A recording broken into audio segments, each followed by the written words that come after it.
Right, hello there. It is I again. I'm back. I was thinking with the coronavirus pandemic, with everything that's been going on, and now at the time of recording, we're in the midst of lockdown in the UK. Now, hopefully, if you're watching this later on, it will all have cleared up and everything will have been fine.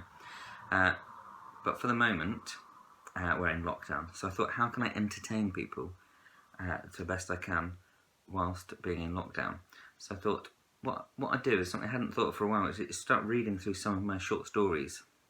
You can get them all the free ones on Smashwords, so there'll be a link down there to Smashwords.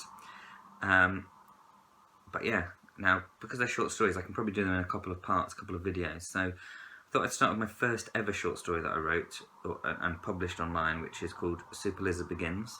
Now this was based around a premise where I wanted to write a short story for a short story week. I can't remember which one it was, but it was on.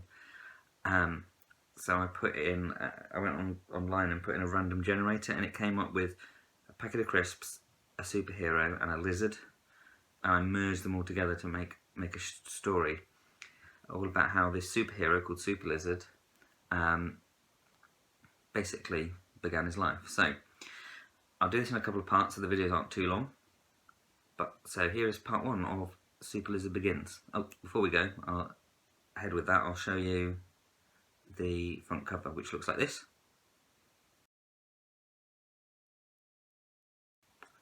Okay, just out of interest. Okay, if you downloaded it on the link down below, then you would see the front cover anyway. So this is how it goes. This is the first part. It's quite a short story anyway, but this is the first part. Ropo is a young Nigerian who lives in a small town in rural Yorkshire. With his name meaning "come to save" in the Yoruba language, spoken widely in Nigeria, it would appear that destiny has much in store for him. Well, it would have if he wasn't an African fat-tailed gecko. You've just googled that, haven't you?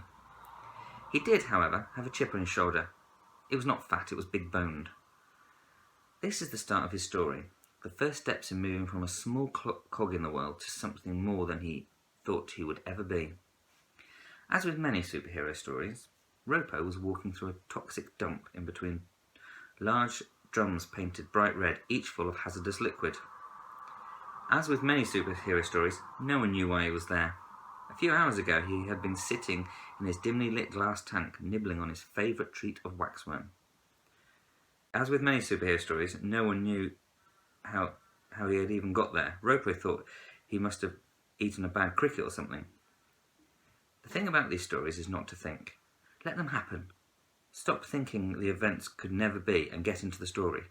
Basically put, Ropo was in a toxic dump, and how he got there is of no concern. As he waddled along, his dark, light brown banded body and fat, big-boned, tail swung from left to right. At that moment, deliberately for plot device and in keeping with most major superhero stories, a forklift truck accidentally hit one of the drums just in front of Ropo, knocking it over. Now in real life the drum would have crashed to the floor, rolled a bit, then been picked back up. Ropo would have simply walked round it, or if he was feeling a little on the wild side, over it.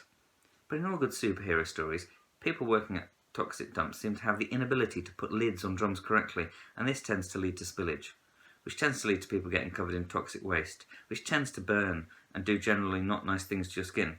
In real life, this is flaking, boiling, bubbling, and all manner of pain, which ouch doesn't quite cover. However, in a superhero story, the person covered in toxic waste tends to just go home and have a shower, thinking nothing of it. They get up the next morning and loads of strange things start happening, like they go to wash their hands and accidentally rip the whole sink off the wall. From here it is a slow realisation that they can use their powers for good and decide the best way to do this is to dress head to toe in spandex. There are three issues with this in terms of this story. Firstly, Ropo had no idea how he had got there, so it is likely he would have trouble getting home. Secondly, this is a short story and we don't have time for the going home and having a shower routine. And finally, number 3, have you ever seen an African fat-tailed gecko in spandex? No. To save time, as soon as the toxic waste touched Ropo, he began to grow. It is customary in superhero stories for the clothes of the hero to rip as they enlarge, but manage to still cover all the ruder parts of the body so the story is kept decent. Roper wasn't wearing clothes, and luckily for the story, when you see a 10-foot lizard, the last thing you're going to think of when you've screamed your head off and charged around the nearest corner is, wait a minute, he was naked. So basically, Roper was now a much larger lizard. Roper stood. He felt a little uneasy on two legs, but this seemed to be the right way to stand now. Shock ran through his body. Someone had shrunk the toxic waste drums, and the forklift truck, and the floor, and the sky, and the sun, and that tiny man screaming at the top of his voice. Roper was seriously hoping that someone would shut him up.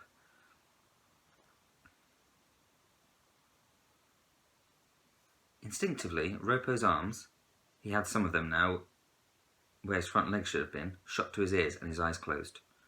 He screwed up his face. The sound stopped. He removed his hands from his ears. The sound started again. He placed his hands back on his ears. The sound stopped. He removed them. The sound started again. This continued for a few seconds until Roper realised it was him shutting the sound out by covering his ears. The strange thing about humans is their need to breathe. Screaming stops this from happening. The man, now just below Roper's eye level, suddenly collapsed. Roper looked left and right, his sense of embarrassment growing.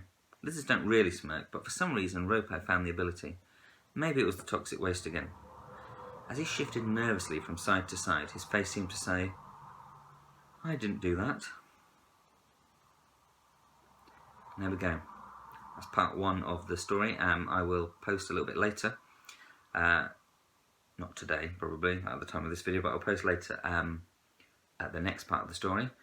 And we will go from there and see who views it. And yeah, so hopefully you'll stay tuned for the next part. Dun, dun, dun. That's what you're supposed to do, isn't it?